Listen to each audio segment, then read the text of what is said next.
پرندوں کا جائزہ لیا تو کہنے لگے کیا سبب ہے مجھے ہدہد نظر نہیں آتا، کیا کہیں غائب ہو گیا ہے؟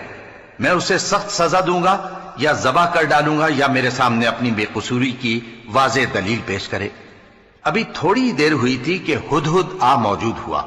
اور کہنے لگا کہ مجھے ایک ایسی چیز معلوم ہوئی ہے جس کی آپ کو خبر نہیں،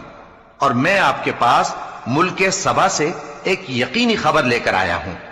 میں نے ایک عورت دیکھی کہ ان لوگوں پر حکومت کرتی ہے اور ہر چیز اسے میسر ہے، اور اس کا ایک شاندار تخت ہے۔